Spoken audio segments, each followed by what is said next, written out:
costs to build a Waymo.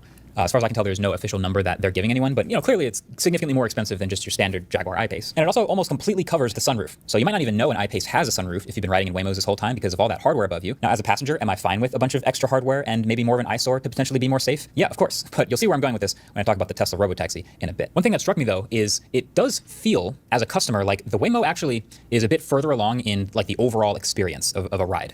And what I mean by that is it just feels like it's a little bit more well thought out in some aspects because they've clearly had more stuff happen. So from the placement of the unlock button and the open trunk button in the app, so the car stays locked for anyone else and nobody can get in the car if they didn't call it. The stickers on the steering wheel, because confused people have probably tried to touch the wheel all the time. And when I got in the car, there's this voice that greets me by name and explains what's going on and how it's an autonomous ride and I'm not being recorded. The cameras around the car just for driving, et cetera, et cetera. And the UI on the screens is nicely laid out, little stuff. And then obviously there's no one in the car, which is huge, especially if the whole point of someone opting into a service like this is to not have to deal with people. The Tesla Robotaxi, on the other hand, well, it's just a Tesla Model Y with some decals on it.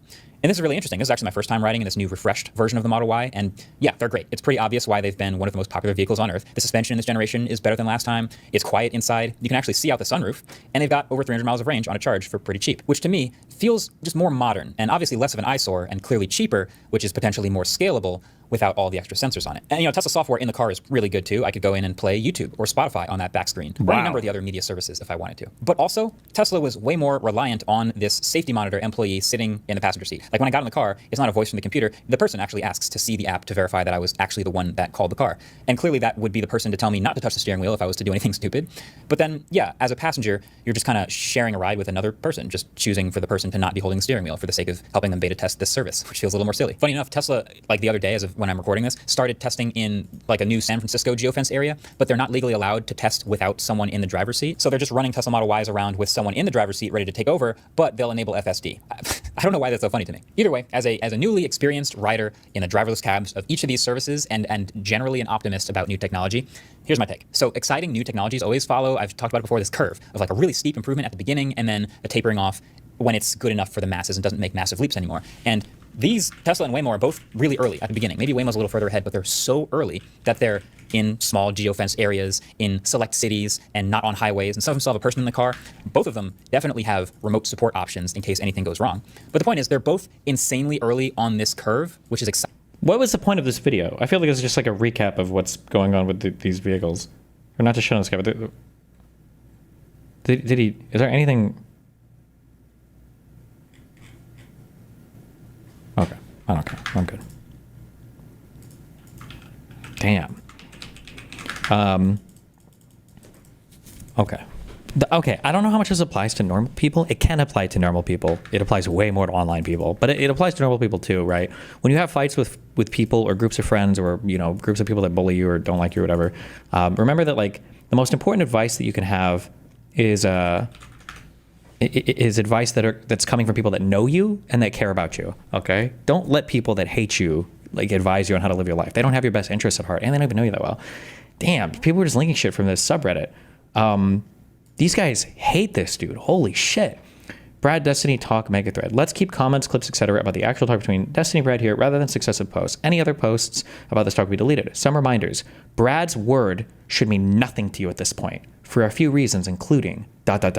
He has stated in the abuse audio that he lied to get police to get Tina out of the house. Corroborating evidence, including the audio, text, and accounts of people, have shown that he has committed abuse.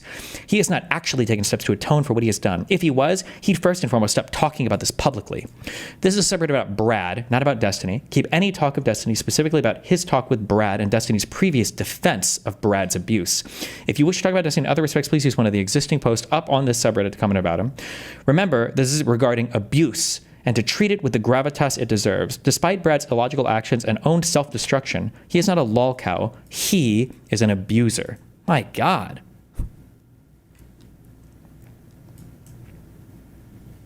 She has a GoFundMe? Oh my God. Bruh.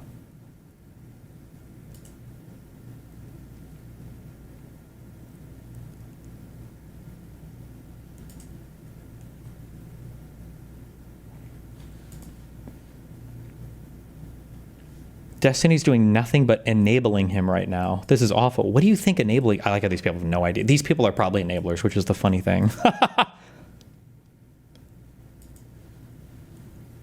Brad linking up with Destiny is abuser solidarity. It's gross. I think he's trying to find the right word combo to save his image. Actually giving Brad a platform speaks volumes to who he is as a person. Stay classy. Sex pestity. What, do we have a Hassan fan here? Where do these people even come from on Reddit? 3C Films. Brad tasted music. That's generally Hassan's name for me, right? I don't know where else maybe other people are using it too. Bro, I fucking hate Reddit's fucking, oh my God. Oh no, wait, I should have just done this. Compact.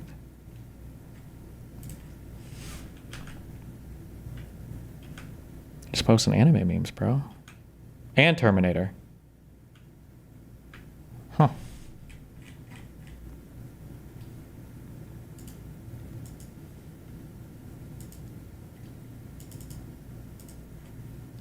Click comments, not posts at the top. Click active in. How do you see active in?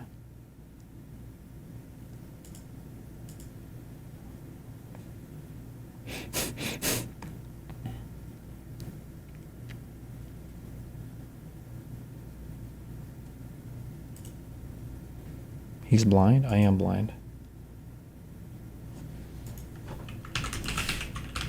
Oh. Shh, I am blind.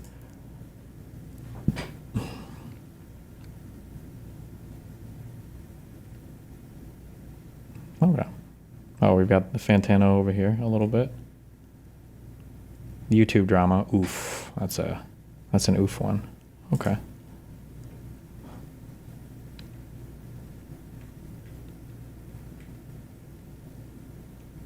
Yeah, this is really pathetic. True.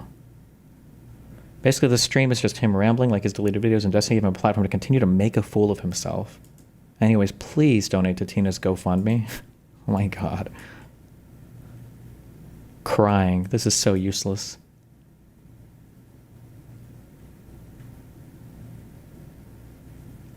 I just listened to the audio with Tina, and Jesus, there is no grace. There is zero grace or forgiveness to be forgiven. Dude just sounds evil. Jesus. I don't get why the hell he'd ever think he was in the right, let alone some victim of abuse here. Did he ever say he was in the right? My God.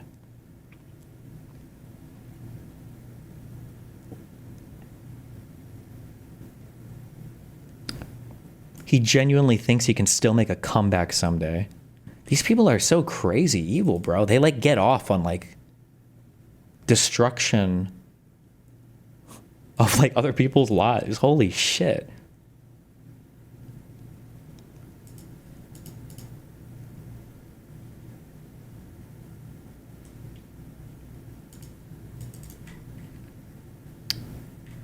What is this? Destiny, click this Reddit post.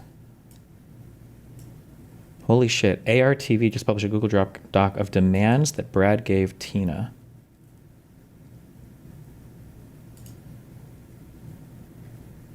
The following is a list of chores, tasks, responsibilities Brad listed out over their 5 years together for Tina to do in their relationship. Okay. This is every single thing. Okay. So my understanding is Tina, I don't know how true this is, but she was paid $5,000 a month and didn't have to pay rent or anything else. Is that correct, or is that?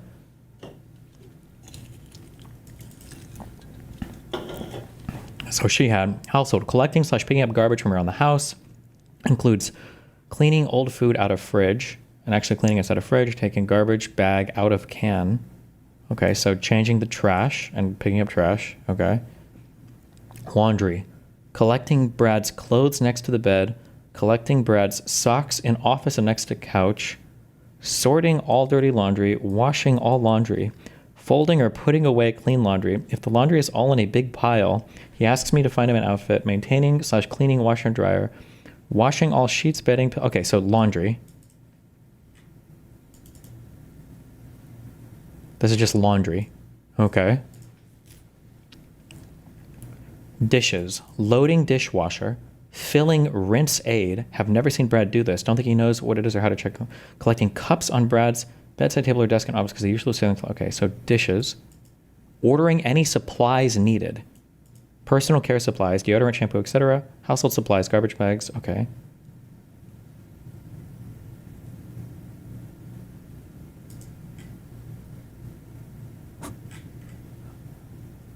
Going out and shopping, picking up the mail, making specific grocery list.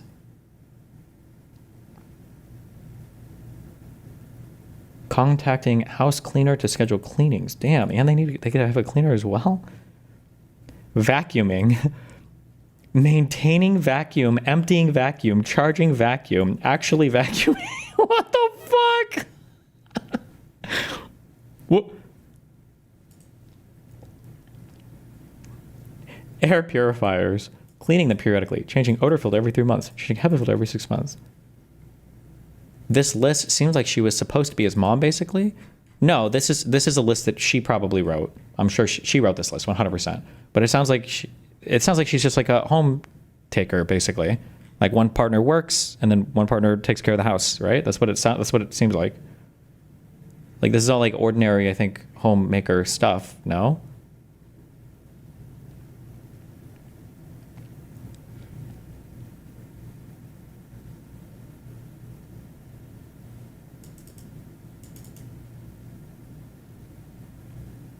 Cleaning floors, sweeping / vacuuming, steam mopping. What was I thought, is that not part of vacuuming up here? Jesus Christ.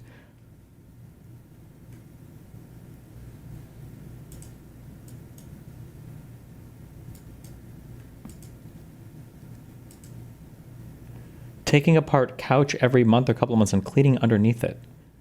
Okay. Cleaning. Bathroom. Frequently changing out empty toilet paper rolls that were left on the dispenser by Brad. Cleaning the gunk off Brad's toothbrush because he does not properly rinse it. Did he really ask her to do that? Changing his toothbrush head periodically. Misc tidying. Cleaning up after meals. Fixing pillows / blankets on couch. Picking up garbage, cleaning up. So how many times are we going to relist the same shit? Wiping down counters and stove, cleaning windows, putting stuff into Mac and Suki? I don't know what that means. Monitoring inventory and reordering all dog supplies. So buying food, scheduling all vet appointments, filling pet insurance claims. How many pet insurance claims are they making?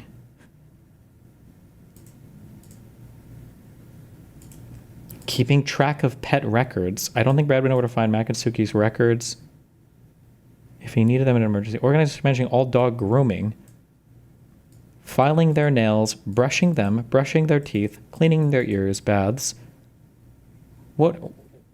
Why can't you just schedule a cleaner or like a pet groomer for him? Are you really doing all these things? Keeping track of medications. They both get their preventative medication once a month. If I forget to give it to them, they will not get it. Well, it sounds like it's because it's your job or responsibility, no? Aren't these your dogs too, or are they just Brad's dogs? How long were these people together for? Destiny, it seems like you're downplaying the frustrations of living with an immature partner. What? This all looks like shit that you could take care of maybe with 2 to 3 hours a day of work at most, maybe? What are you talking about? This is all just ordinary shit that you have to do to maintain a home. I do this shit for free. My picking up trash and doing my laundry and doing my dishes, I don't get paid to do this. What the fuck?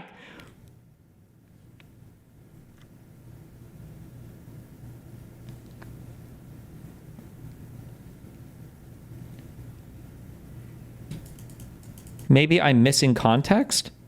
It sounds like, well, she was the home carer or homemaker. He worked and she homemade and she got paid for this. $5,000 a month.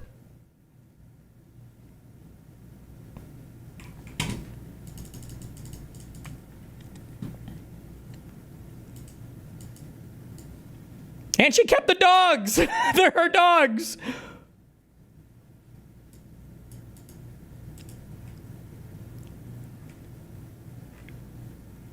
Financial, writing checks, paying quarterly tax estimates, scheduling tax accountant appointment. How many of these are you doing? Who's writing checks today? What, bro? Can I make one of these lists? Like, responsibilities. Doing laundry. That includes picking up dirty clothes from bedroom floor. Taking, cleaning the bed linen. Removing pillowcases from the pillows. Taking pillowcases to the washer. Removing the blanket from the bed. Taking the blanket to the washer, parentheses, sometimes needs to be cleaned on its own because it's so big. Removing, what do you call the fitted sheet on the bed? Removing fitted sheet from bed often requires me lifting entire mattress in one corner to remove. Taking fitted sheet to washer.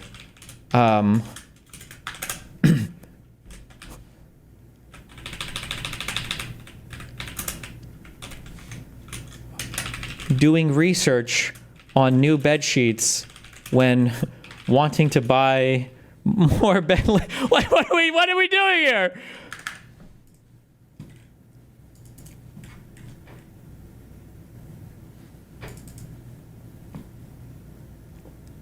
Travel, planning the trip, booking everything, Airbnb, rental car, flights, shows, etc. What else do you have to do besides these? What is the etc. here? Prepping house for being gone for a week. What is that? What? Like with shotgun traps? Packing everyone's bags, coordinating pet sitting, packing all their supplies. What, like oxygen? We're writing / providing instructions, maintaining communication and planning ahead. Personal, buying clothes. He doesn't own a single piece of clothing that I did not pick out / pick up for him. He has never taken the initiative to buy himself clothes. Business. Anything related to office. Phone calls. Planning. Local government. What are the local government phone calls?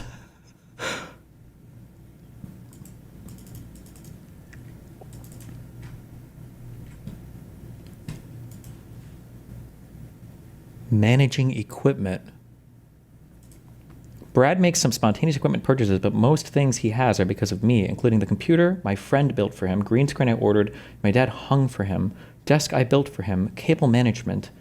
Cable management and researching improvement. What does she hate? Hello, Brad. I just looked at the new NVIDIA graphics cards that came out today. I would like to make a formal recommendation.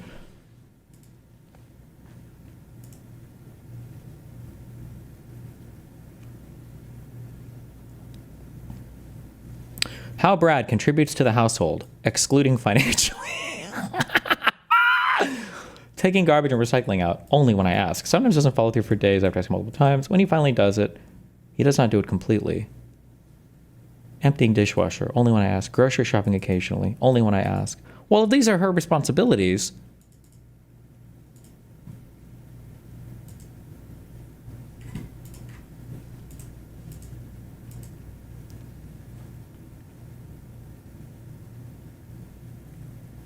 I usually try to stay up and take them out at about 2 a.m. Jesus.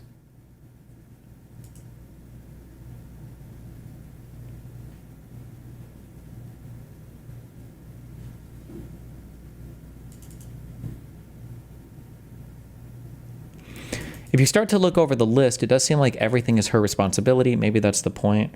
Well, yeah, that's called... Maybe people don't realize... Like, is this Gen Z discovering why feminists have complained for so long about not valuing women's labor in the house? Like, this is all shit that your mom did, plus more, growing up. Yeah, this is just taking care of a home. Is this just a bunch of men and young, like, clueless women not realizing, like, these are all the responsibilities that, like, people have when it comes to taking care of a home? And plus, she's getting paid for it.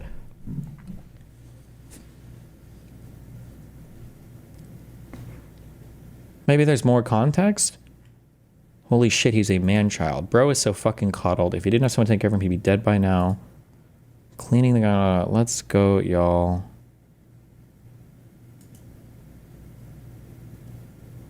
Most of this can be explained by depression and executive dysfunction. I struggle a lot with most of these things. Or maybe he's just paying her to do it as her responsibility, no?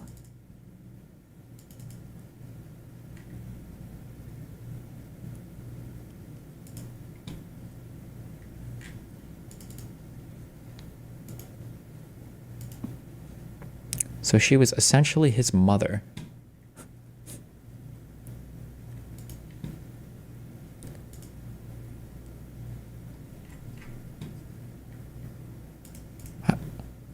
Is like, if you pay for like a maid and a cook, is that like your mom? I don't know about you, but I was never that dependent on my mother. What do you think your mom did in the house?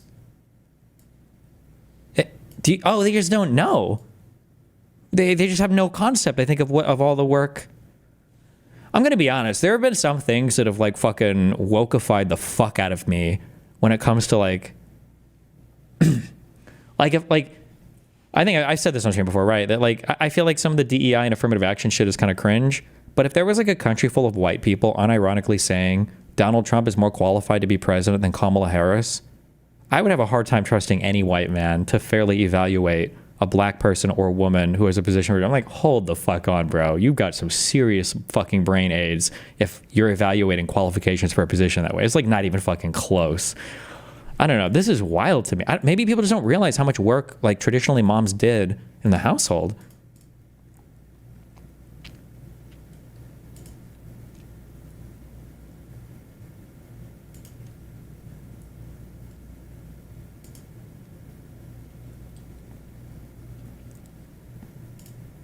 I guess this is just a shit on. I guess the whole point of the subreddit is just to be snarky and to shit on them. I will say though, people that don't rinse their toothbrushes off after using them, that is a red flag. That's kind of weird. I don't know. I don't agree with that. There's no excuse for that.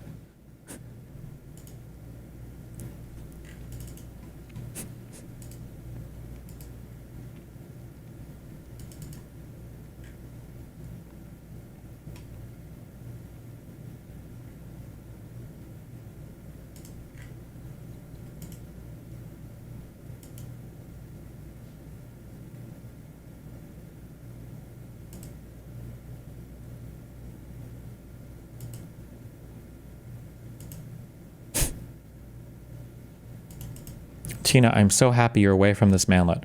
You understand that like Tina is going to have to be doing all of the exact same things here. She's just not going to get paid for it, right? Like, but okay. I don't know.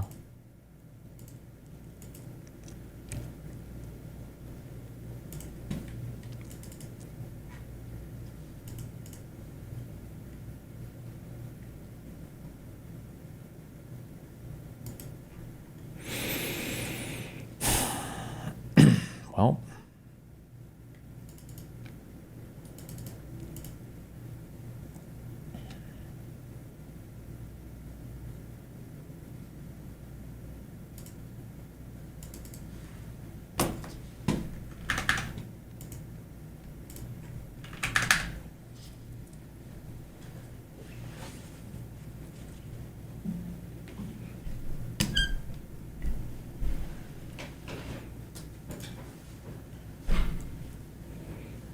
okay, where am I? Okay, news. Okay.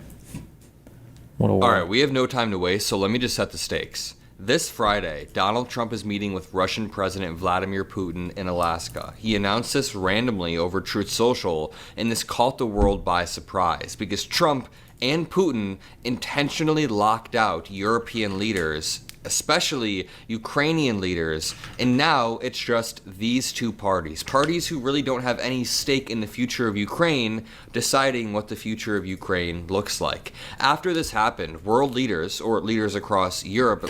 This stuff is normal if he's paying her, but he shouldn't in the first place. Also, the leaving empty toilet rolls is kind of shitty. Sure, that could be annoying. I think one of the weird things is that, like, you can't be a stay-at-home partner if you don't have a kid. That's just called being jobless. Like, if you're a stay-at-home partner and there's no kid to take care of, I have no idea what the fuck you're doing all day. That's just, but even when I was growing up, it was pretty normal for men and women to work. Like every roommate, like girlfriend, wife, or whatever, how everybody was always working. The idea of being a stay-at-home partner who doesn't work, there's no kids to take care of. Like, I don't know what the fuck are you doing? That just, I don't know what you're doing. I'm not sure. That's weird to me. Now, maybe there's something else going on. Like maybe he told her like she wasn't allowed to have a job or something. I mean, like that would change the way that I view it, I guess. But I would need more info than just that. Yeah. Of Ukraine looks like. After this happened, world leaders, or leaders across Europe at least, released a joint statement. You see a statement by President Macron of France, Prime Minister Meloni, Chancellor Merz, Prime Minister Tusk, Prime Minister Starmer. They all came out and they rebuked Trump. They said, dude, we appreciate what you're trying to do. They always have to use the diplomatic language. But then they said, Ukraine needs to be a part of these talks. Honestly, I wish European leaders would stand up in a little bit more of a strong manner. I wish European leaders would, lead and not just defer. Well, not true, though. If your other partner is working all the time, maintaining a house takes a lot of time and effort. Like, yes and no. I mean, like, ideally, if you're maintaining stuff on the go, if you want to, like, deep clean and stuff, you can set aside a day of the month maybe for that, or a day of the week, depending on, like, how deep we're talking. But it shouldn't be... your house shouldn't be a disaster all the time that you're constantly having to clean up. To the frameworks that Trump's creating and try to make things work within those frameworks. I wish they would be like, F you, Trump. If you want to work with us, you can. If you want to play by our rules, you can. But these are the frameworks that we're working within. There was this great video by Vlad Vexler where he was like, yo, European leaders are oftentimes deferring to things that Trump tries to do. No, don't play by his rules. Just stand up and create your own. Same with Democrats within America. That's what we're trying to do on this channel. In the GoFundMe, they said that Brad made her give up her job.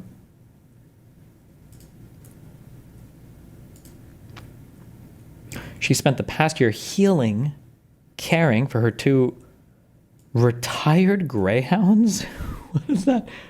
What does that mean? Does that just mean they're old, or that they used to race, or they adopted racing greyhounds, I guess?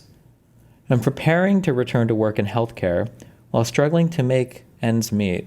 Just as she started to rebuild, her living situation became unstable again, forcing her to move for the 3rd time in less than a year. Your support will help Tina secure safe housing, cover moving costs, get back to work, and build a small financial cushion so she can focus on healing. Jesus Christ, bro, these people are cooked. This person is fucked for life. Like, Jesus. Hi, my name is Taylor, and I'm starting this fundraiser on behalf of my best friend, Tina. Some of you may know Tina through her past relationship with a well-known YouTube music critic, but I've known her personally for nearly 12 years. If you can imagine the most caring, loving, and selfless person possible, multiply that by 10, and you'll start to understand who Tina is.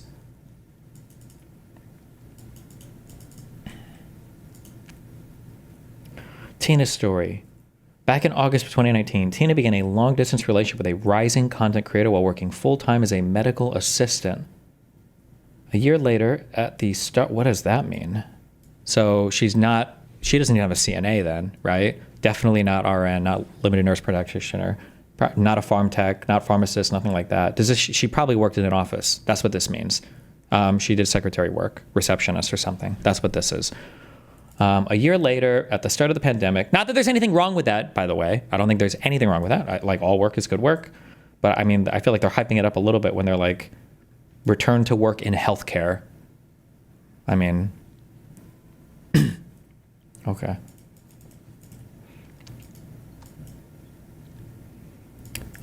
Someone that takes vital signs and takes the patients into the exam room.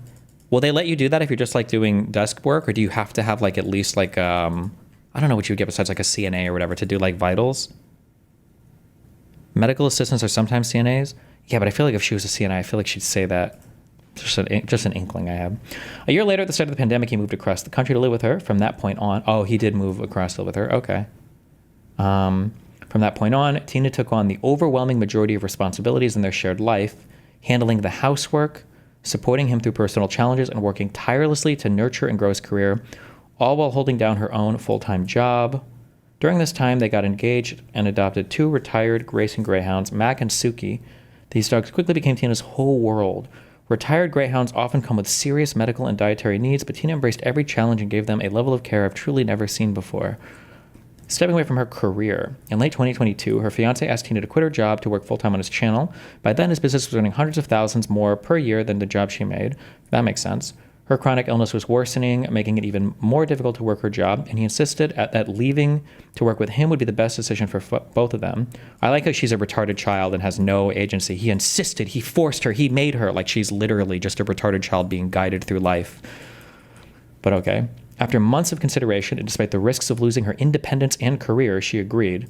You can't have it both ways. If your self-diagnosed fibromyalgia is ruining your life so much, it sounds like you don't have much independence at all anyway, no? But okay. She agreed. She poured herself into his business just as she had into their life together. I mean, it sounds like you guys were engaged, right? So that makes sense. She took on community management, PR, creator networking, content brainstorming, accounting, bookkeeping, filming, blah, blah, blah, while also continuing to run every aspect of the household. She was the invisible backbone of his success. When no one saw how bad things were behind closed doors. Did he pay you? Did she not mention that?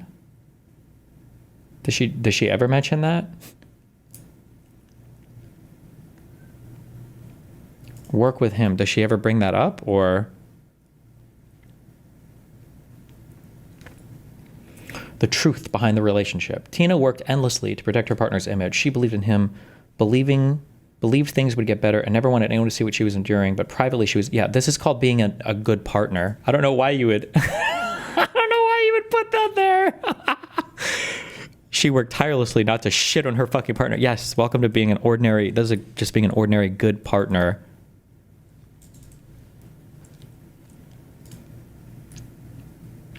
He gaslit her into questioning her own reality, damaged property during outbursts, what that he paid for? Not that that's good, but... And had a toxic relationship with substances. Episodes of paranoia, gaslighting, yelling, and verbal cruelty became increasingly common. In early August 2024, one of these outbursts happened in front of friends. For the first time, someone close to Tina told her plainly, this is abuse. That moment opened her eyes to just how serious the situation was. He was escalating until on August 31st, 2024, Tina feared for her safety and had to call the police. He was arrested for domestic violence. That was the day Tina finally left. I thought she said in her recounting that she didn't fear for her safety, and the police kind of forced it out of her, but okay. She packed up her life, took Mac and Suki, and moved to Detroit to be near her support system. What is it? I thought that he moved to be out with her. A year later, at the start of the pandemic, he moved across the country to live with her. Why was she living so far from her support system on her own? Maybe another person? Like she had another boyfriend or something, I guess? But just days after arriving, the living situation she'd been promised fell through, and she was suddenly facing homelessness. Why didn't she stay in Detroit where she was next to her mom? Or not Detroit, why didn't she stay where she was before? With no income and 2 large special needs dogs, she struggled for 6 weeks to find a stable place to land. What was she doing for 6 weeks? By November 2024, she had finally found a new home and began attempting to heal and rebuild little by little. Like, not only does she have her crazy illness, like even her dogs are special needs. Like, Jesus Christ.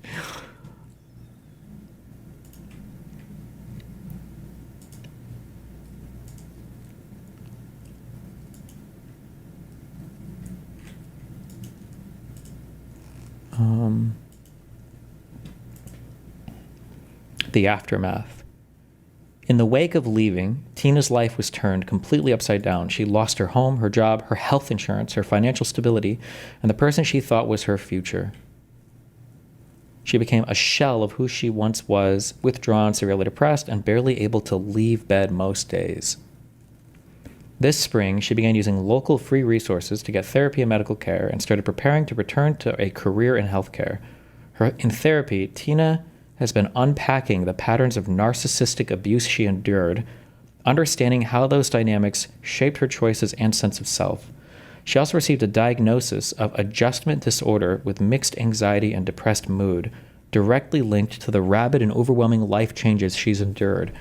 Slowly, she has been starting to reclaim pieces of herself. Dude, bro, white women today break up with their boyfriends and have and spiral out of it. Holy shit. Is this just what it's like being a spoiled, rich kid today? Everything in your life is the most fucking dramatic possible thing ever? My God. Someone linked this before. This is insane. What? Me when I make a genocide a gray matter. What is this? Can you hop off my back, please? I'm a little human being with feelings. I really don't give a fuck if I'm being nasty to a Zionist, like I'm sleeping good, no worries at all. I'm a Zionist? News to me.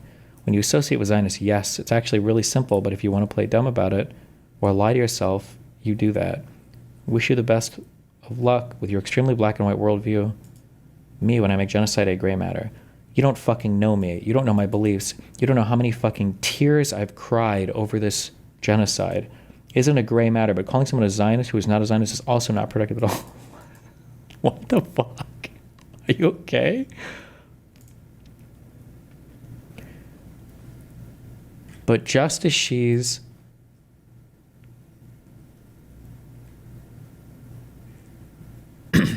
Jesus.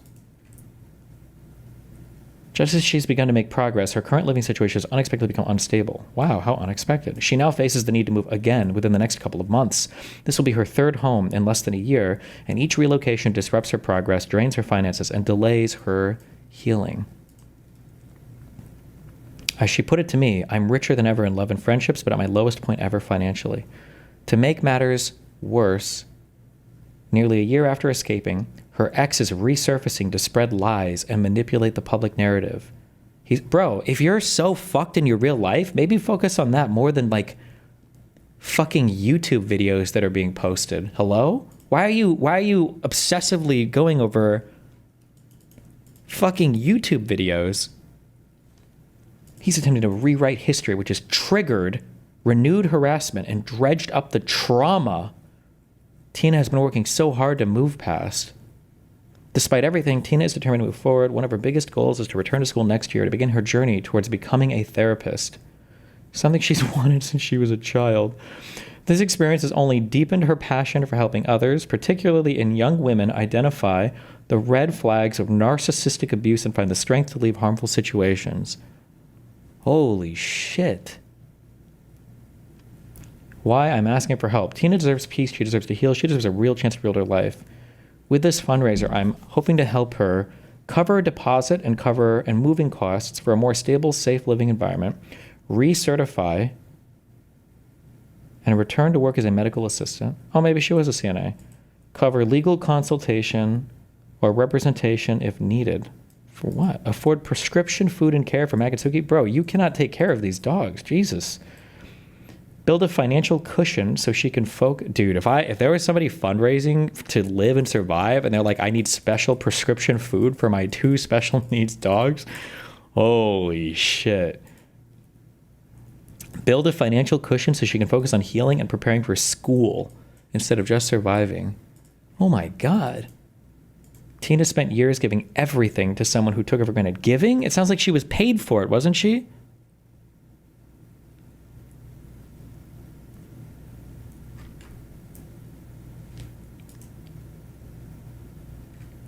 Oh my God, this sounds like the worst kind of human being. Holy fuck. Okay, sorry, back to this. We're going to push back against the lies, and we're going to make sure we're putting our own forward-looking vision of the future out there. Make sure you subscribe to the What is the chronic illness? I think she says she has fibromyalgia. My guess is it's self-diagnosed fibromyalgia, which is just a vague collection of random symptoms of pain and like, I guess drowsiness? I don't know. Mockler feed. And let's just start here. Let me just lay the groundwork. Everyone was shocked by this meeting in Alaska being announced at all, but then people were more shocked when they realized Putin had manipulated Donald Trump into blocking Zelensky from being a part of the meeting.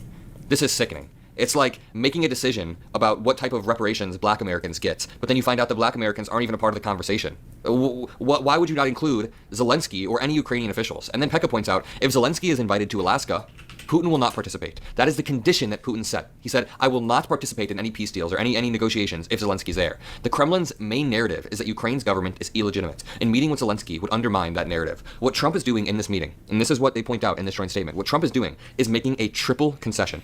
A triple concession. And here's how. What Trump is doing is he's meeting with Putin, first of all, in Alaska. We'll talk about that later. He's meeting with Putin, and the concession is that Zelensky doesn't have to be there. We don't have to legitimize Zelensky. But then he's also thinking about conceding some land to Russia, and that land concession is hoping to get Russia to then start the ceasefire negotiations. So here's Trump's grand plan. In order to even get Putin to maybe talk about negotiations, he has to cede land and do a meeting without Zelensky, and then maybe Putin gets legitimized enough to start. It's a triple concession right there. You are conceding 3 things. This is something that I had to learn the hard way as I grew my channel and talked to certain people in the industry. I was like, okay, you can't make concessions on the phone. You can't make concessions at all. You can't make double or triple concessions. It seems like Trump hasn't learned this over his 80 years of doing business, apparently. What has he been doing over these past 80 years? Okay. To continue on, let's just go to the actual joint statement from the leaders on peace for Ukraine. Here's the annoying part. They start off with, we welcome $5K a month to $60K a year. Where did all that money go? Surely if she is not paying rent, she had no children, she would have saved it all. Who knows? Where did it go? Did she pay taxes on it? How was she even paid? I don't know. President Trump's work to stop the killing in Ukraine. I mean, of course, they're going to use diplomatic language. What else are you going to do? You don't want to piss Trump off right before he goes and meets with Putin. It's the sad reality. But Trump is an egotist. Hasn't Trump had past meetings with Putin where Zelensky was excluded? I feel like I remember hearing this before. Narcissistic lunatic. But at least European leaders can put forth their own framework, in my opinion. They then say, we are convinced that only an approach that combines active diplomacy, support to Ukraine, and pressure on the Russian Federation can end this war. Now, here's where they begin to rebuke the framework that Trump is approaching this with. They say, we agree that these vital interests include the need for robust and credible security guarantees that enable Ukraine to effectively defend its sovereignty. Ukraine has the freedom of choice over its own destiny. Meaningful negotiations can only take place in the context of a ceasefire or reduction of hostilities. The path to peace in Ukraine cannot be decided without Ukraine. They reframe the peace process to make Ukraine essential to the process. And they also don't make the concession of a land swap or anything like that until lives stop being lost. You only begin the talks There's no way that we would give parts of Alaska, I think, to Russia, right? That would never happen, right? after lives stop being lost. It says, we remain committed to the principle that international borders must not be changed by force. The current line of contact should be the starting point of negotiations. That's a beautiful way to put it. That's a beautiful way to put it. And it goes back to my concession points. Putin is asking, and Trump is asking Ukraine to make... So crazy that for Palestinians, we can only talk about the 67 borders that have been, like 17 wars ago. But for Ukraine, like the discussion has to start with, well, what does Ukraine own today? And that's like the starting point. It's so fucking wild. concessions before negotiations even start. Putin's like, if you want to even start negotiations, you have to change borders. So the preconditions that Putin's setting are just a win for him. That's why this entire meeting is a win. As Preston Stewart points out, shout out to him, a great analyst and creator. He says, some in Russia still view Alaska as rightfully theirs. Patch here worn by a Russian soldier fighting in Ukraine. And as you can see, the patch has Alaska with Russia. A lot of people in Russia have billboards or signs. They have a lot of ads showing Alaska as a part of Russia, which brings me on to one more point that I want to make. Donald Trump is being conned with this whole thing. Like, how do you agree to meet Vladimir Putin in a place that Russia sold to the United States, which is fine, it's ours now. I love the state of Alaska, but Putin is meeting you there to try to sell you his new land grab idea by harping on his 100-year-old land sell that someone else made. By the way, those are the types of games that Russia plays. Russia plays manipulative mind games, and Putin's... When Donald Trump was talking about the Canadian borders being arbitrarily drawn, I would bet my whole fucking life that he was given that idea by Putin. Guarantee you that Putin brought that up to him in a talk, because Trump was floating this very weird idea several months ago when he was talking about going to war with fucking Canada and Greenland. He's like, oh, a lot of these borders are just straight lines and they're arbitrary, and who knows, Guarantee you that Putin gave him that idea in a conversation. Trained as KGB. Trump is trained as, I don't even know, a dumb salesman who just shakes your hand too hard. I saw this theory one time that Trump probably took some sales classes in the 70s or 80s, and like these businessman classes said that tariffs are hurting the country and that you have to shake people's hands very hard and yank it. And now every time he goes out in public, you see him yanking people's hands as some sort of weird power move. But what I've always thought is any power move like that, like shaking hands, is not a real power move and can be easily trumped by being intellectual. Like if you put Obama and Trump in the same room, maybe Trump would get a firm handshake in, but Obama's just so much smarter he would run laps around him. And Putin, in the same way, who I absolutely hate and is a vile human being, knows how to play these games. Like read this. Putin gave a Trump envoy award for CIA official's son killed fighting in Ukraine. This is a game that Putin was playing. President Vladimir Putin has presented U.S. President Donald Trump's special envoy, Steve Witkoff, an award to pass on to a senior CIA official whose son was killed fighting in Russia. What am I reading right now? Why do we have senior CIA officials whose kids are getting sent to fight with Russia on the front lines against Ukraine? Putin gave the Order of Lenin Jesus Christ, to Steve Witkoff during his trip to Moscow this week to discuss a plan to end the Ukraine war. Michael Gloss, who was 21, was killed in Ukraine last year and was the son of Julian Gallina, who was the CIA's deputy director for digital innovation. Reports of the award emerged, and it was confirmed that Trump and Putin will meet in Alaska next Friday. We also learned that Robert Kraft claims he met with Putin during the Bush era in 2005, and Putin stole his Super Bowl victory ring. According to sports news outlet, Kraft handed Putin the ring when the pair met in 2005 after the Patriots defeated the Philadelphia Eagles. However, the host said that the Russian leader had no intention of giving it back. He put it on and said, "I can kill someone with this ring." Robert Kraft put his hand out, and Putin put the ring in his pocket. 3 KGB guys got around him, and they walked out. The White House got on the phone with Robert Kraft and said, quote, "It would really be in the best interest of U.S.-Soviet relations if you meant to give the ring as a present. So then Robert Kraft never really mentioned it for a few years until he came out and told this story. What an insane story. We need to be... That reminds me of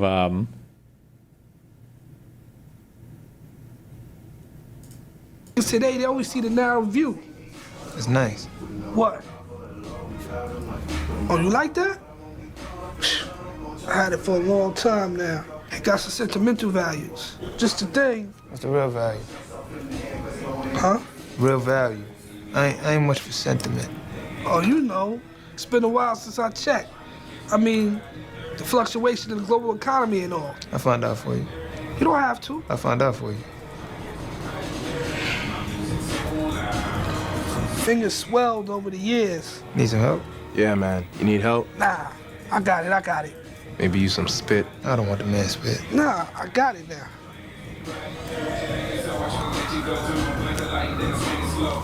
Waymo ain't no terrorist. You just another nigga with a gun. And you ain't no Delta Airlines neither. You just a nigga who got your shit took. So bring me what you owe and tuck that global economy mess somewhere else. Feel me? Rip. We need to be standing up to Vladimir Putin. We need to be standing up to soft authoritarians like... As President Trump prepares for his high-stakes meeting this week with Vladimir Putin, the world is wondering where Trump will ultimately come down and whether Putin will get his way to occupy big swaths of eastern Ukraine, despite unleashing the bloodiest war Europe has seen since World War II. Now, Trump has yet to slam punishing sanctions on Russia, despite threats to do so by this past Friday, and even suggested that land might be swapped in a new peace deal. But just yesterday, Ukraine's President Volodymyr Zelensky insisted that his country won't cede terror. I don't know what the point. Listen, I don't know what the point is of going over it. Trump is fucking retarded. Like, this will just probably be another meeting that literally nothing will come from. I don't know. Trump wouldn't even know what to give and what to get, and there's no shot that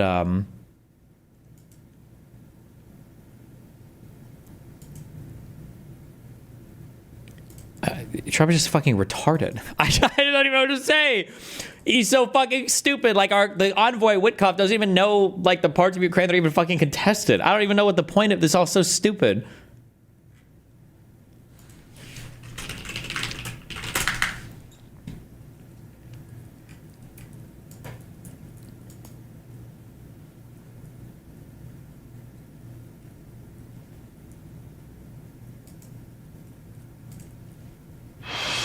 Says there will be land swaps. I feel like land swaps is not the correct term to use here. It's not going to be land swaps. It's going to be land concessions. Swaps implies both sides are giving up land, no? Welcome back. Joining me now is Republican Senator Lindsey Graham of South Carolina. Senator Graham, welcome back to Meet the Press. Thank you. Well, thank you so much for being here. Let's start by talking about this meeting this upcoming Friday between President Trump and President Putin. President Putin saying he is demanding that he gets to keep some of that territory that he's illegally claimed without making any concessions. Senator Graham, is it a mistake to reward President Putin with a presidential level meeting without Moscow making any concrete or public concessions?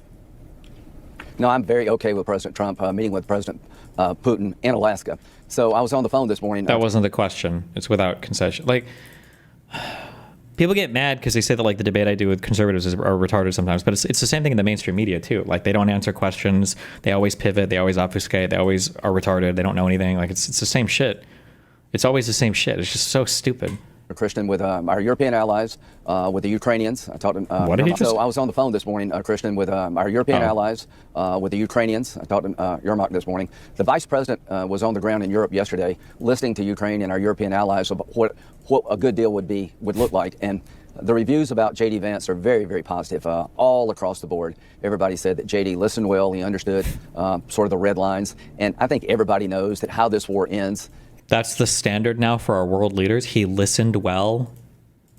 Can be a good thing or a bad thing. If it ends in a way, it looks like that Putin's overly rewarded, there goes Taiwan. You can't end a war without talking. I do hope that Zelensky can be part of the process. I'll leave that up to the White House, but I have every confidence in the world that the president is going to go to meet Putin from a position of strength, that he's going to look out for Europe and Ukrainian needs to end this war honorably, and it's time to end this war honorably. But how we do it will will be historical, and I'm confident President Trump will get a good deal for all. So, Senator Graham, you take me to my next question. Let's talk about the red lines and what a good deal would look like. Yeah. Let's look at the map right. right now, Senator, there. This is a map of Ukraine. You can see the areas in red currently under Russian control. Now, President Trump this week didn't rule out Ukraine having to give up some of its territory, something the Ukrainians have rejected.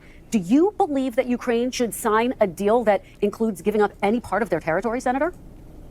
Well, think about East Berlin and West Berlin as a way a conflict can be settled, at least for a period of time. North Korea and South Korea is in a state of truce. There's never been a final settlement. But I come on your show a good bit. I want to be honest with you. Ukraine's not going to evict every Russian, and Russia's not going to Kyiv. So there'll be some land swaps at the end. But what would a good deal look like? Make sure that 2022 doesn't happen again. On Biden's watch and Obama's watch, Russia invades. The goal for me, and I think President Trump, is to end it. This is always the coward's retreating point. It's like the goal is peace. Just make the fighting stop. Just make the fighting stop. The goal is peace. The goal is peace. The fighting, like that's always just like the cowards retreating to this position of it's just like so fucking meaningless. It forever. Now, what would that look like? You'll have some land swaps, but only after you have security guarantees to Ukraine to prevent Russia from doing this again. You need to tell Putin what happens if he does it a third time. Pre-invasion.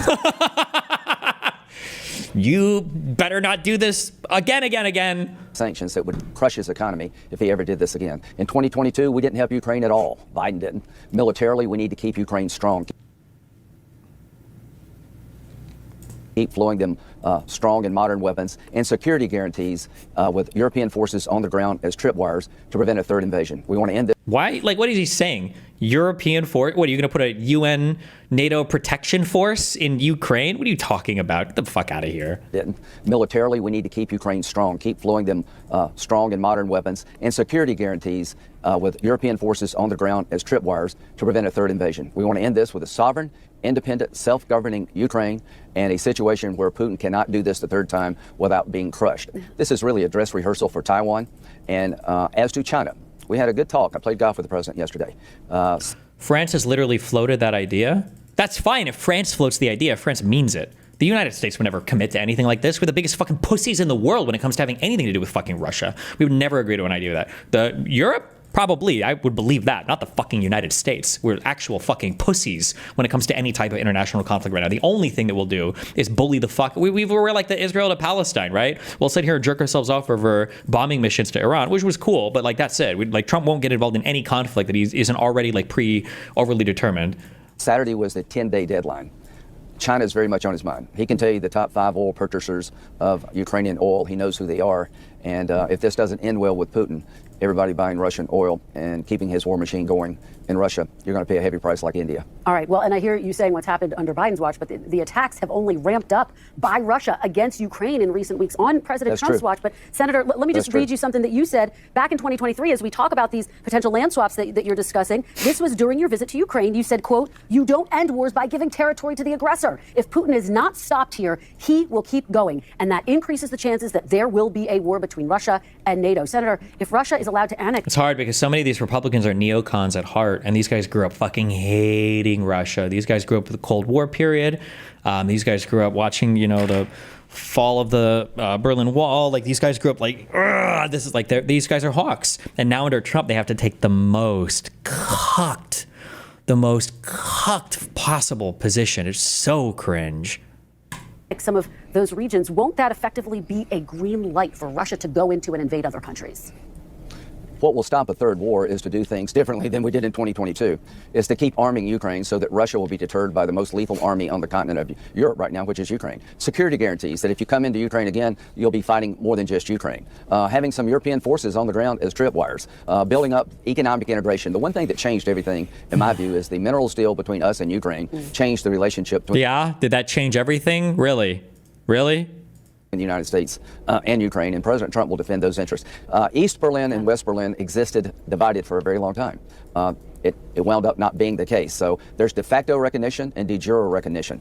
I'm not trying to tell you or anybody else that I think Ukraine can evict every Russian soldier. I am here to tell you that President Trump will end this war in a way to prevent a third invasion and not to entice China to take Taiwan. We're not out to humiliate Putin. We're out to get a deal to make sure there's no third invasion. Senator, I have to ask you about the sanctions bill that has the backing of, frankly, more than 80 other senators. You have been putting 85. off. Okay, there you go. You've been putting off bringing it to the floor for more than 4 months now. If this summit does not produce a ceasefire agreement, will you commit to bringing that bill to the floor? I talked to the president about the bill. I think it will help him in court.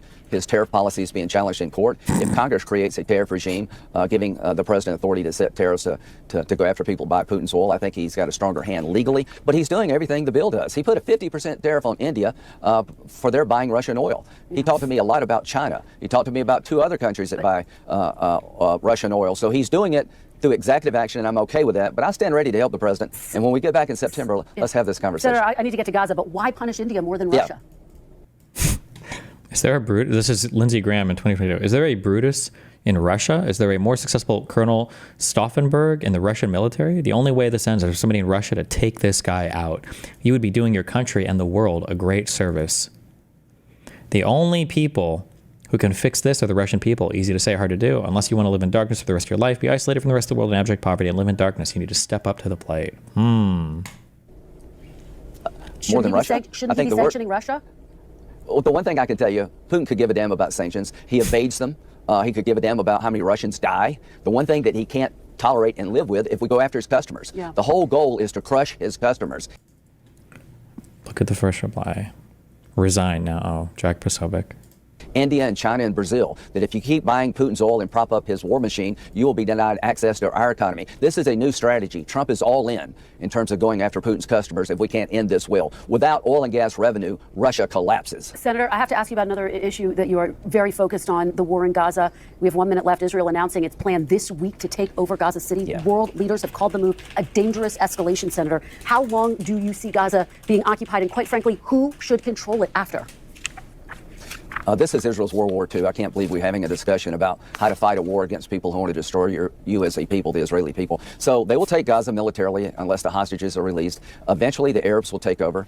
The future of Palestine runs through Riyadh. The future of the Mideast runs through Riyadh. I envision, after the defeat of Hamas, that normalization will be back on the table between the future of the Mideast runs through Riyadh. The Arabs will take over. The future of Palestine runs through Riyadh. The future of the Mideast runs through Riyadh. I envision, after the defeat of Hamas, that normalization will be back on the table between Saudi Arabia and Israel, and the Palestinians will benefit from that discussion, as well as the Israelis. Oh, yeah? Enough already. Destroy Hamas. Do to Hamas what we did to the Germans and the Japanese during World War II, annihilate them and rebuild the Palestinian society like we did with Germany and Japan. I think we can do that. Well, I know everyone is calling for those hostages to be released. Yes. We'll watch it closely in the coming days. Senator Lindsey Graham, thank you so much for joining us. We really appreciate it. We thank you for watching, and remember, stay updated on breaking news and top stories on the NBC News app or watch live on our YouTube channel. Trump and Russian President Vladimir Putin are expected to discuss a possible ceasefire in the war that started 3.5 years ago when Russia invaded Ukraine. Since then, the United States has taken in more than 200,000 Ukrainian refugees who were given protected status and granted work permits. Now those permits are expiring and not being renewed. As Janet Shamlian reports, the ripple effect on the communities where those refugees have settled is enormous. Liana Avidisan and most of her family fled Ukraine in 2023 to build a new life in America's heartland. What have you liked about Iowa? People very kind here. The state has become a lifeline. This is your new community. More than 75 Ukrainians have now resettled in the small town of DeWitt, Iowa, which calls itself the crossroads to opportunity. Angela Bolins has helped many of them find housing and a paycheck. I get a phone call every week from employers saying, do you have anybody from Ukraine who needs a job? Because we have a workforce shortage in Iowa and our population has been declining. To find people that want to work and take pride in their work to our standards is not easy. I want more Ukrainians if they want more. Absolutely. Sam Hare runs this window replacement company and employed Avidisan, her husband, and cousin. But in May, their 2-year work permits expired. Most European countries are renewing Ukrainian refugee work permits. The Trump administration is not. This is a red state. Yes. Who did you vote for? I voted for Trump. If you had the president or the administration's ear, you would say what? These people are hard to find and come by. They've been through upheaval just to get here, and then all of a sudden, what they thought they were building towards is shaken. When people do the right thing and follow the rules, they should be rewarded. If you could talk to President Trump, what would you say? All Ukrainians have their jobs. They pay taxes. I think it's fair to give them a chance. Well, we have to make room for all the white South Africans we're going to be bringing in, right?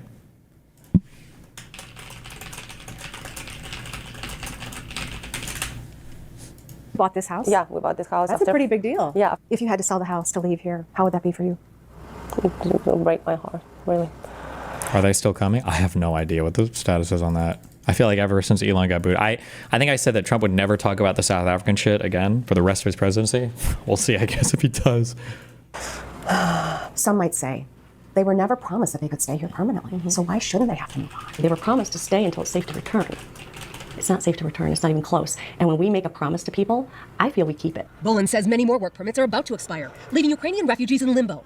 They may not be forced to leave, but without a job, they can't afford to stay. Can you imagine what that uncertainty must be like for these families? No. I lay awake at night sometimes worrying about my son and whether or not he, did well on a math test. Can you even imagine laying there at night wondering, am I going to have to pack up tomorrow? It sounds like you feel guilty. I feel very guilty.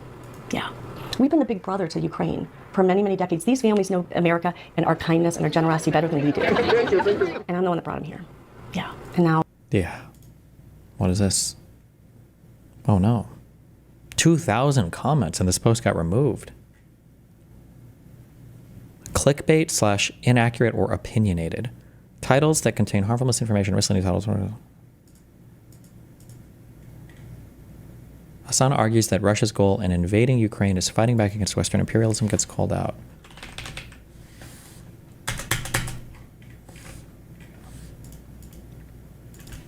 Is that not what he said? What did he say?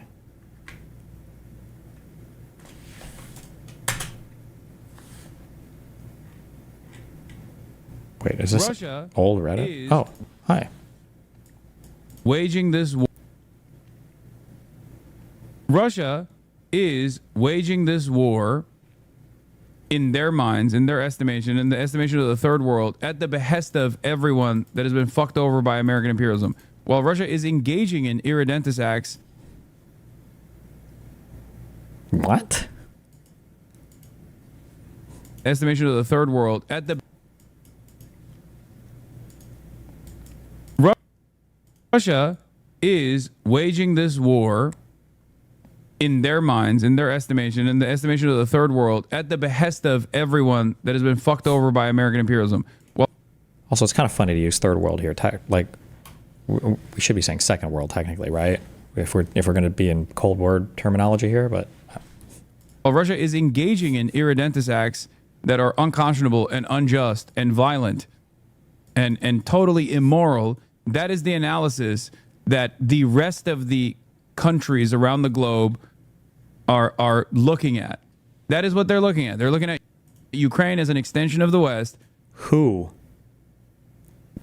What other countries around the world are viewing it this way? Who are these other countries?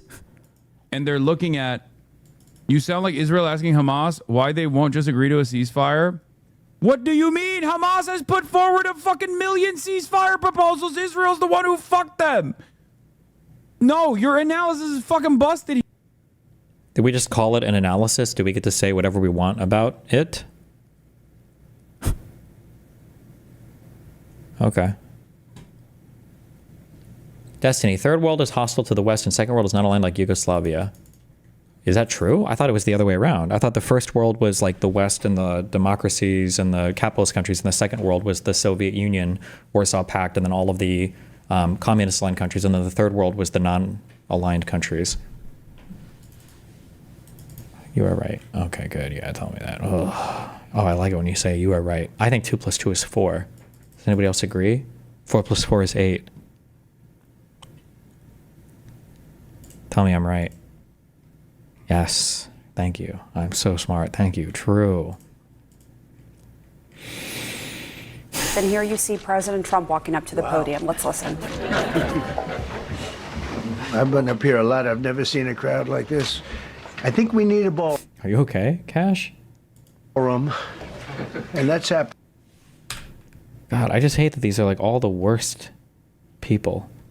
This is the Jeanine Pirro, right? Is our top prosecutor now in DC, a fucking Fox News loser. We've got Kash Patel, the guy who wrote books about how Trump is the king and everybody's unfairly going after him. We've got Pam Bondi, the insane attorney general who's literally takes direct orders from lapdog. We've got Pete Hegseth, our star Fox News host turned DOD head. Walking up to the podium. We've got Tritter from season 2 of House.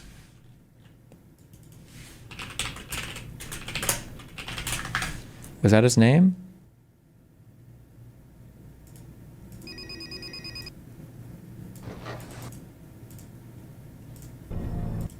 When almost didn't bother. Rookie mistake. Right? Who is this guy on the left? I don't know who this is. And who's this guy second to the left?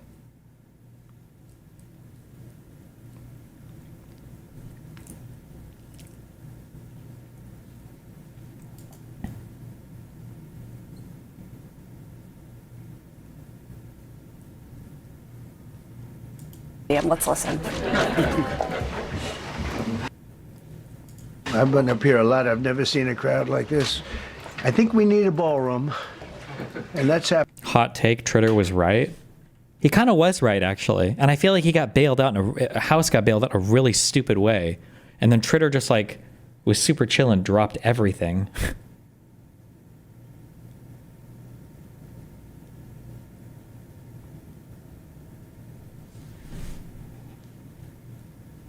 Wait, fuck. Oh my God.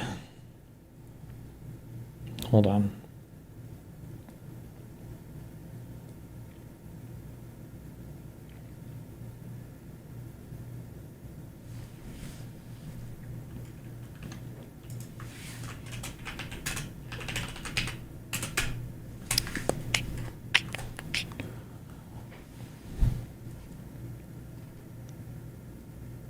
They're doing a Piers show tomorrow at 1.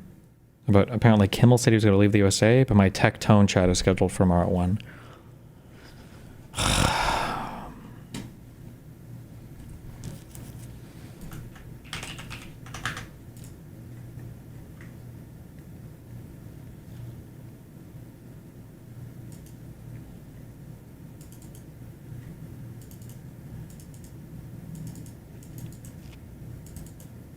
Tectone can do it later. He's down for whenever. He literally, it has to be like in the early morning, like it has to be before noon for him. I don't know why, but he's like not available.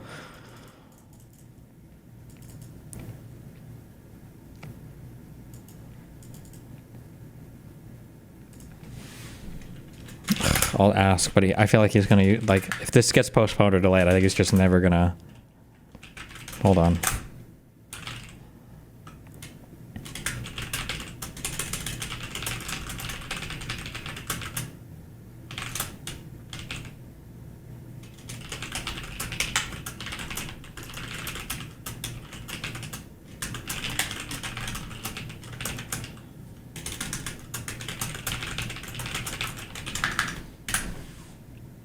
I've never seen a crowd like this. I think we need a ballroom, and that's happening. It's going to be a beautiful ballroom. This is really a lot of people, most I've ever seen in this room. And we're here for a very serious purpose, very serious purpose. Something's out of control, but we're going to put it in control very quickly like we did on the southern border. I'm announcing a historic action to rescue our nation's capital from crime, bloodshed, bedlam, and squalor, and worse. This is Liberation Day in D.C., and we're going to take our capital back. We're taking it back under the authorities vested in me as the President of the United States. I'm officially invoking Section 740 of the District of Columbia Home Rule Act. You know what that is? And placing the D.C. Metropolitan Police Department under direct federal control, and you'll be meeting the people that will be directly involved with that. Oh, so this isn't even like announced or is going to happen. This is like officially already done. Nice. The fuck is even, what the fuck does he even think he's gonna fucking do? He's just gonna start doing law enforcement with the National Guard and everything's gonna magically get better? Or is it gonna be like California where he says everything's fixed before the people even get out there? Or Very good people, but they're tough, and they know what's happening, and they've done it before. In addition, I'm deploying the National Guard to help reestablish law, order, and public safety in Washington, D.C., and they're going to be allowed to do their job properly. And you people are victims of it, too. You know, you're reporters, and I understand a lot of you tend to be on the liberal side, but you don't want to get... The two men next to Hegseth are Interior Secretary Doug Burgum and Army Secretary Dan Driscoll. Thank you. Okay. Mugged and raped and shot and killed. And you all know people and friends of yours that That happened. And so you can be anything you want, but you want to have safety in the streets. You want to be able to leave your apartment or your house where you live and feel safe and go into a store to buy a newspaper or buy something. And you don't have that now. The murder rate in Washington today is higher than that of Bogota, Colombia, Mexico City, some of the places that you hear about as being the worst places on earth, much higher. This is much higher. The number of car thefts has doubled over the past 5 years, and the number of carjackings has more than tripled. Well, okay, it seems like it's going down a lot, though. Is that, I don't know why they have these graphics. Oh, because it's CNN, sorry. Okay. 5 years, and the number of carjackings has more than tripled. Murders in 2023 reached the highest rate probably ever. They say 25 years, but they don't know what that means because it just goes back 25 years. Can't be worse. What? Wait, what? 2023 reached the highest rate probably ever. They say 25 years, but they don't know what that means because it just goes back 25 years. Can't be worse. Our capital city has been overtaken by violent gangs and bloodthirsty criminals, roving mobs of wild youth, drugged out maniacs and homeless people. And we're not going to let it happen anymore. We're not going to take it. Just like we did on our southern border. Nobody comes through our southern border anymore. 3 months in a row, we had zero. I don't know if that's right, but the people that do the... I don't know if it's right. What is he saying? I don't know if that's right, but I'm going to say it because it sounds good. Jesus Christ, bro. Fucking kill me. Our southern border anymore. 3 months in a row, we had zero. I don't know if that's right, but the people that do the work, it's a very liberal group of people, actually, and they actually said zero for the last 3 months. Nobody thought a thing like that was possible. And, you know, when you say take a look at numbers, I just saw some charts. These are different cities throughout the world. Red is... Dude, I'm gonna... It's like the Homelander booby woman when he's like... No, not even. I don't even know. Look at how Trump pulls out his Crayola crayon graphs. Look at how Pam nods. Like, good job, honey. Look, watch her face. Different cities throughout the world. Red is... there you go. Good job. Nice. Okay. The red is a place called Washington, D.C. Fucking kill me. Look at these. Baghdad. He sounds like a fucking retard. Why is that our go-to comparison? Is fucking Baghdad? What? We doubled up on Baghdad. Doubled up what? Panama City, Brasilia, San Jose, Costa Rica, Bogota, Colombia, heavy drugs. Okay, wait, I don't want to make fun of it. Is Brasilia the name of a city in... Costa Rica, Panama City, Brasilia. Is Brasilia the name of a city in... Okay, because it might be, all right. Oh, that's the Brazil's capital. Okay, there you go, okay. San Jose, Costa Rica. It's called Brasilia? Why don't we have a capital called, like, Ameriquia? That'd be sick. Bogota, Colombia, heavy drugs. Mexico City, I mentioned, Lima, Peru. All double and triple what they are. So do you want to live in places like all double and triple with that? With what? What is he talking about? Double and triple. I can't read this, sir. I can't read this. I don't... Is that DC on the left? I can't read this. What they are. So do you want to live in places like that? I don't think so. Live in places like that? Well, it sounds like those places are all better to live in if we're going by... Or does he mean live in DC? Like a place like that? I don't think so. And I think the people in this room, if you wrote correctly, you'd see, look at the kind of numbers we have. DC, 41 per 100,000. Number one that we can find anywhere in the world. Other cities are pretty bad, but they're not as bad as that. It's like a Fox News infograph.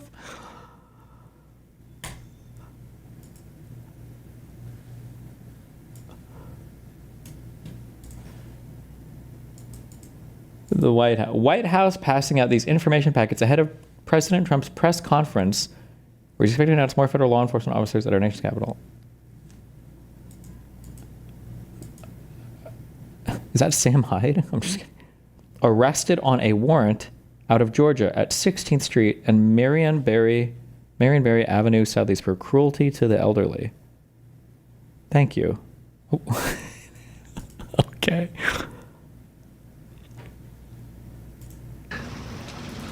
Is that where you want to live?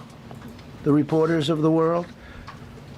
Juvenile offenders and crimes against persons, as they say. It's getting worse. Not getting better, it's getting worse. And we had a recent indication. Yeah. There was a story about a man who was just left. He quit because he was asked to do phony numbers. I checked the White House website. Their source is a tweet. Oh, speaking of sources as a tweet, can we do a little bit of digging into that? What is this? I saw some chart floating around a week or two ago that said 50% of 30-year-old men, like 50 years ago, like 50% of them were married and had a house. Is there a source on that? Does anybody have? Well, remind me of that later after this, okay? On crime. And we're going to look into that. I think Pam is going to be looking into that. But he was asked by the city, I guess, that we don't want to show the real numbers. Let me do numbers so it looks like it's going down. Not going down. And under Biden, it was a disaster. Disaster. And nobody did anything about it. We're going to do things about it like you wouldn't believe. Why is he allowed to say that? Why is he allowed to say that? Like you wouldn't believe. That's like not even that's not a real thing. Why does he never have to say anything for real? Oh yeah, this chart. Estimated percent of 30-year-olds who are both married and homeowners. From 1950 to 1940. We're going to dig into this, okay? I'm very curious what this...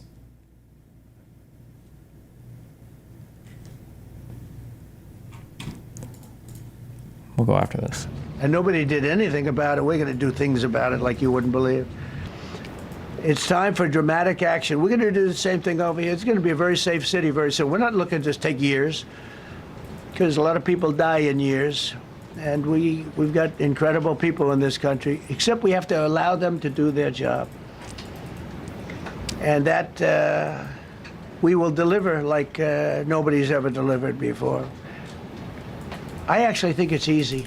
You know, if you're competent, it's easy. If you're incompetent, it's impossible. But I'm very competent. Last week, my administration surged 500 federal agents into the district, including from the FBI, ATF, DEA, Park Police, the U.S. Marshal Service, the Secret Service, and the Department of Homeland Security. You know, a lot of nations, they don't have anything like that. They got some police, and they're rough police. They don't have DEA, ATF, FBI, Park Police, the U.S. Marshal Service, Secret Service, Department of Homeland Security. They got some police, but they're rough police.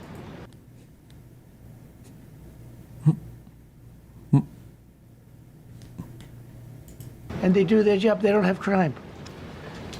We're not going to have crime either. They made dozens of arrests, and that's what starts to happen. Again, cashless bail. Watch what we do with that. Today, we're formally declaring a public safety emergency. This is an emergency. This is a tragic emergency. And it's embarrassing for me to be up here. You know, I'm going to see Putin. I'm going to Russia on Friday. I'm sorry, did I misunderstand the news? Did the land swaps already happen? Is it now Alaska Oblast? What? Okay. I don't like being up here talking about how unsafe and how dirty and disgusting this once beautiful capital was, with graffiti all over the walls. It's another part of it, by the way, because we're talking about safety, but we're also talking about beautification. We have the most beautiful, potentially capital in the world. We always... Beautiful, potentially capital. Dude, if this was a Biden speech, he would be cooked.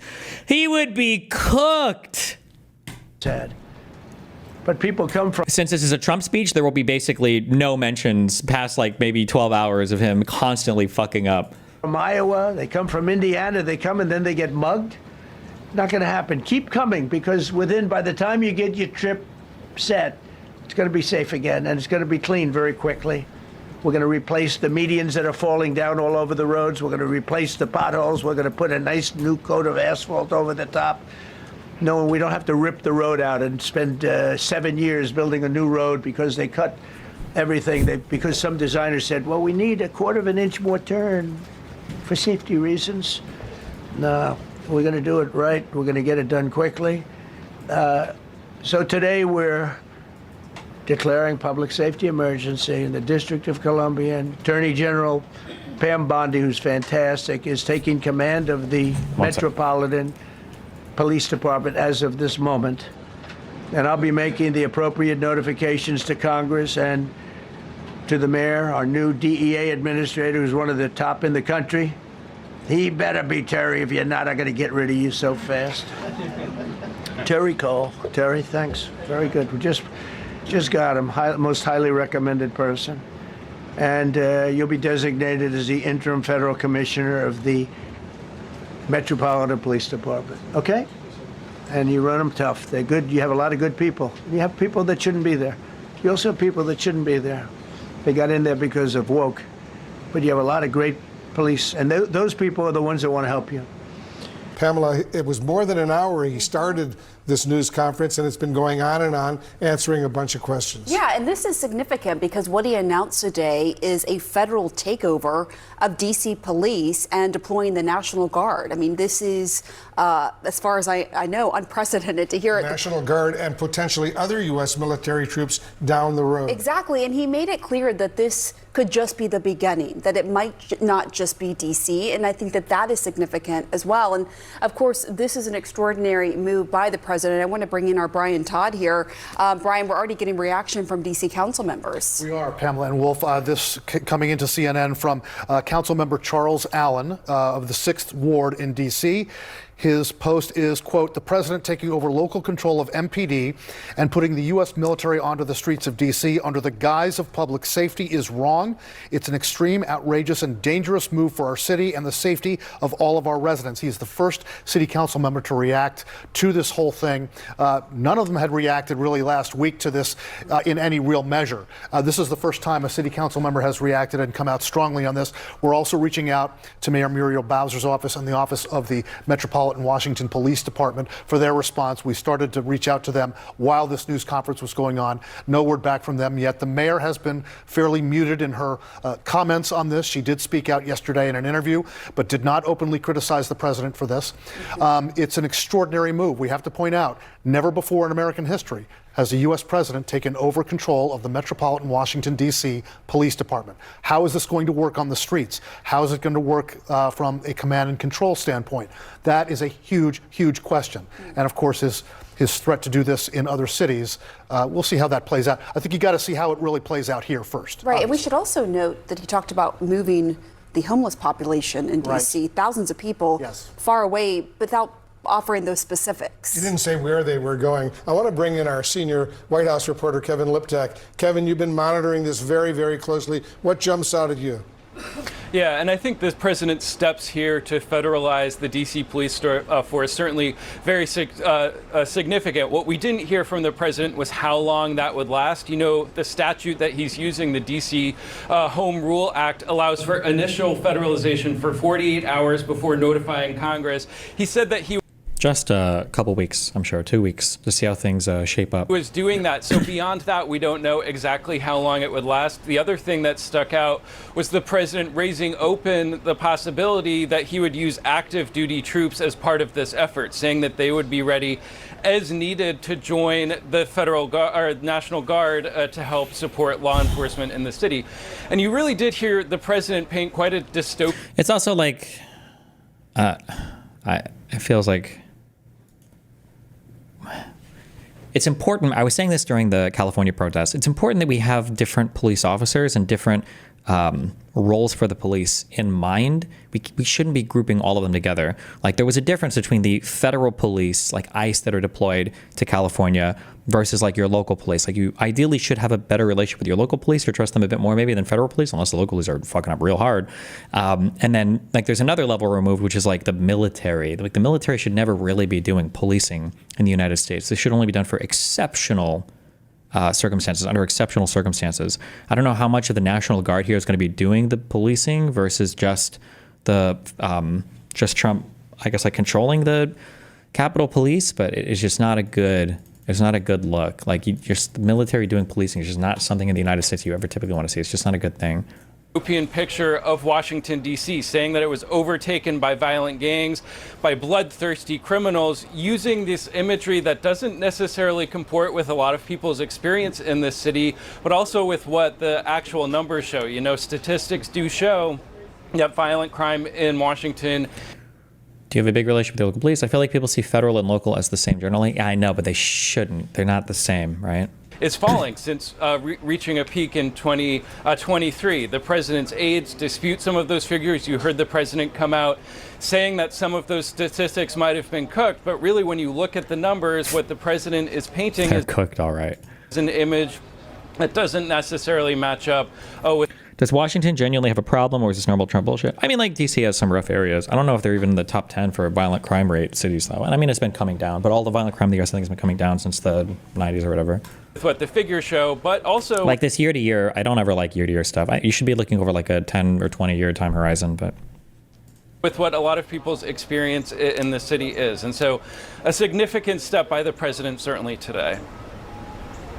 All right, Kevin Liptak at the White House for us. Kevin, thank you very much. When I was a kid, I thought as long as the news anchors didn't freak out, then things are normal. I think Americans think like this too, but the mainstream media is always going to report everything normally. Yeah, but the problem is when they start to freak out, then the right goes, oh, they have Trump derangement syndrome, and then that's it.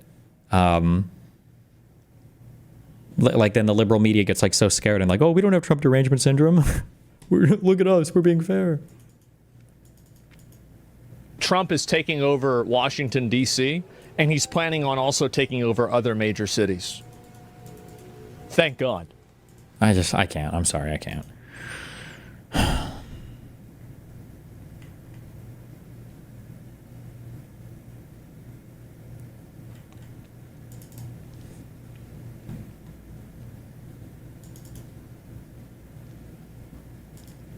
Estimated percent of 30-year-olds who are both married and homeowners. What is the, okay. Where does this number come from? 674.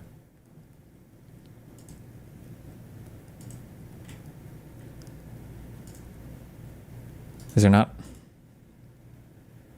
I think this is the OP of the graph. Oh, this is the guy who made it?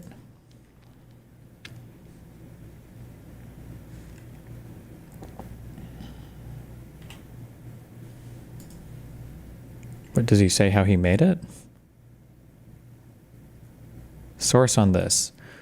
Marriage data from U.S. Census Bureau, median age of first marriage, and Pew's percent married at 30. Wait, what? Hold on. This is from the Census Bureau.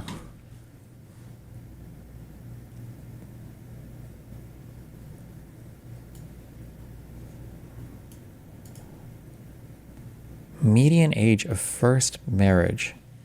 Okay, marriage data from U.S. Census Bureau. First marriage, U.S. Census Bureau. Oh, I can't spell that word. I hate the word bureau. We should fucking change that word.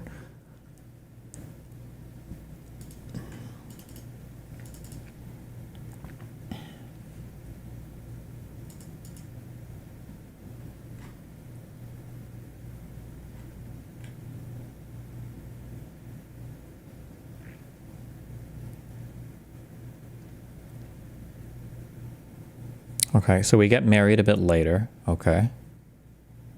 The median age is 20. 22, 23 for men, 20 for women in the 1950s.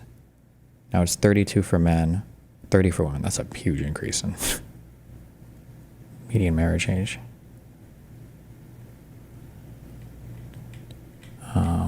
So I'm hoping that these are quoting the underlying U.S. Census correctly.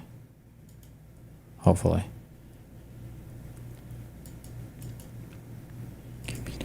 Okay. And Pew's percentage married at 30. What am I? This is his source. He used AI to make it, and it literally guessed the data. I don't know what you're showing me. I don't know why you keep, I don't know what you're linking here.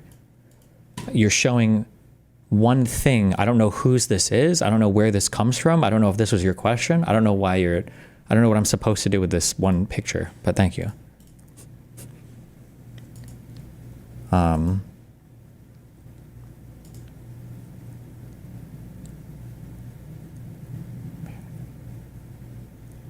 Pew's percentage married at 30. Okay, what is this? Destiny.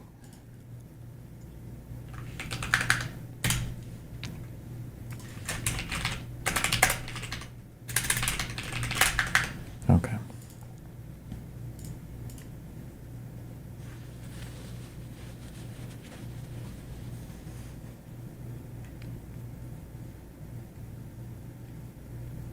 Oh, this has both of the numbers. Okay, so 1960. Okay, we see our numbers here. And then in 1960, current marital status.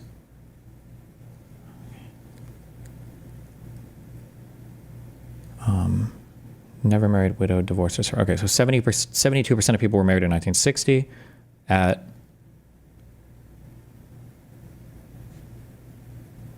well, it doesn't tell us the age though. Median age at first marriage. Median means that you order the data and you pick the number in the middle. Is there a more sophisticated way to calculate that? Like given the percentage of people married and then given the median age, can we determine like the numbers of people married off of like standard deviations? Is that possible or is that not possible?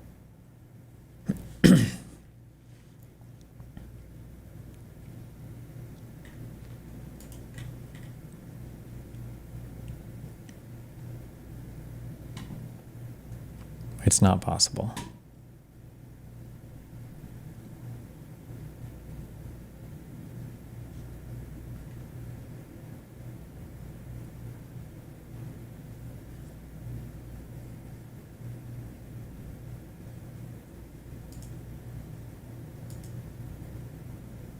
Home ownership data from the U.S. Census Bureau Historical Census Housing Tables. Will the Federal Reserve tell me this?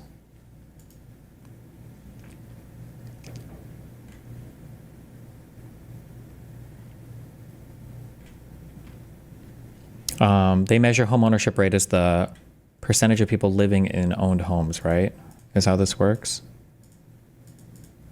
But this only goes back to 1984.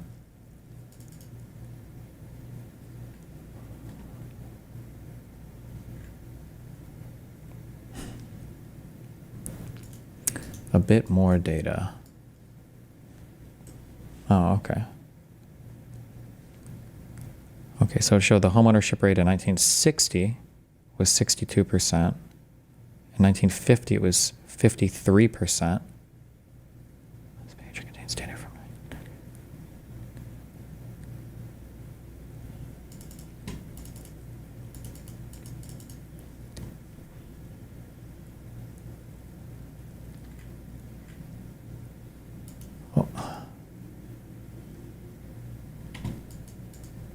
How did this guy say he made this? Wait. Giving layering different data, it's an estimate as noted in figure title, but landed in a reasonable place. Okay, this is just a fake chart. This is just fake as fuck. That's what this sounds like. I don't think that this number here was accurate. I'm sure it was higher back then. Because we tended to get married at earlier ages. But I don't, this just seems like he picked like random data and tried to like crunch it together to make a big claim here, but Get ready to see this chart for the next 5 years. Does he not disclose his methodology ever? Given layering different data as an estimate. Bro, you can't just combine different data sources like this and not disclose your methodology. Does he not say anything else about this on how he created the chart?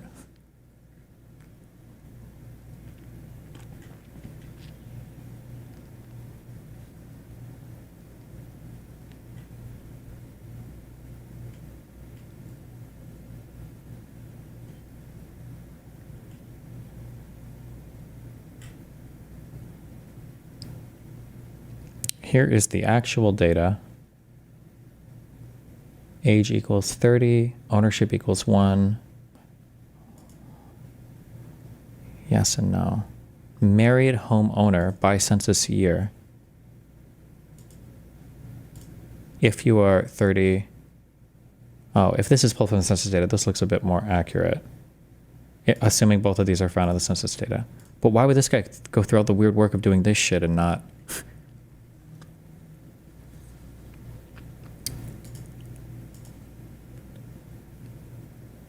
Percentage. Wait, ownership equals 1. Marst equals 1. Marst. What is this MIMARST thing? As a share of all 30-year-olds. Look at the Grok tweet that he quote tweeted.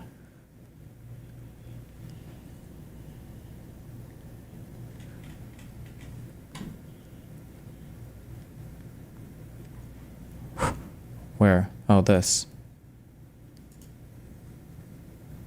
Upon verification of U.S. Census, USA Facts, and other sources, the claim holds 12% of 30-year-olds are married. Homeowners in 2025, 30% own homes. Less than 45% are married versus over 50% in 1950. State-level combined data unavailable, but under 35 homeownership proxy for top populous states were found 35% in California, 38% in Texas, 34% in Florida. Is this for current or for in the past? Because if this is in the past, then how do you get to 50%? Oh, but this isn't, well, it's under 35.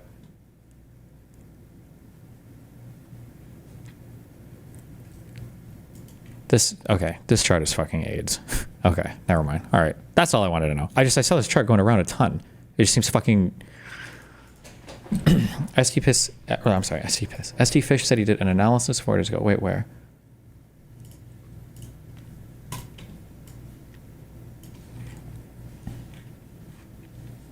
Here's a graph of home ownership by age for different 10-year data sets.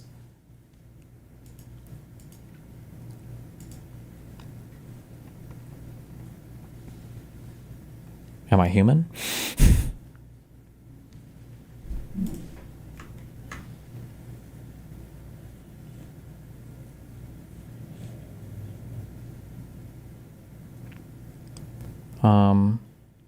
Okay, so at age 40, I'm just trying to think, what am I reading?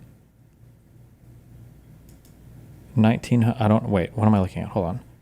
Here's a graph of a home ownership by age for different 10-year data sets.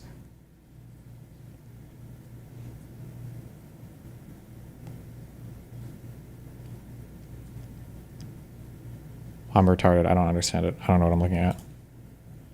From this study,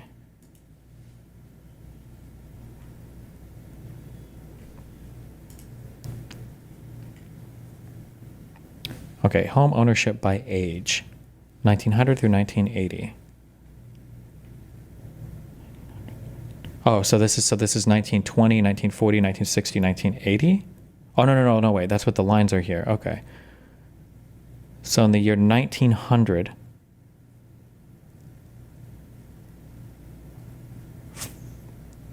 36% of 40-year-olds owned the home.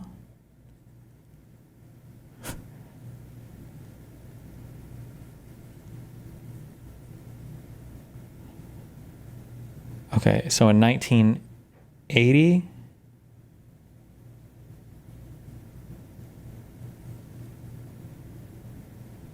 it makes it look like in 1980, the home ownership rate is higher for literally every single demographic. That doesn't sound right.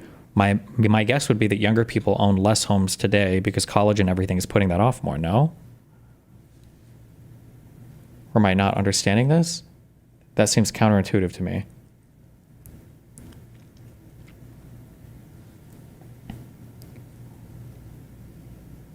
And these numbers are way too high. In 1980, 75% of people who are 40 years old own a home.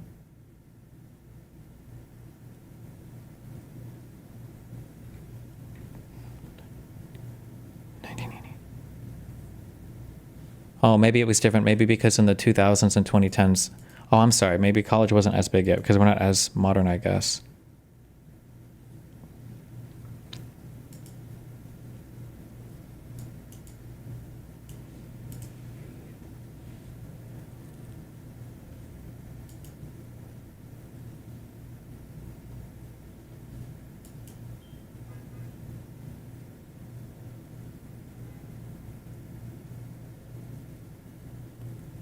The orange line is our 2020 people. Shift by age.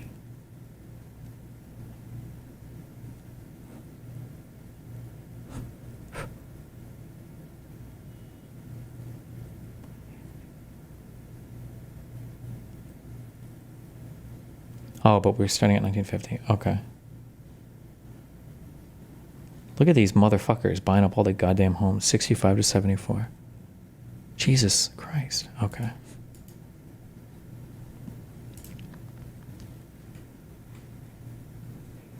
Okay. All right. I was just curious for that chart. Okay. It seemed very, very, very exaggerated.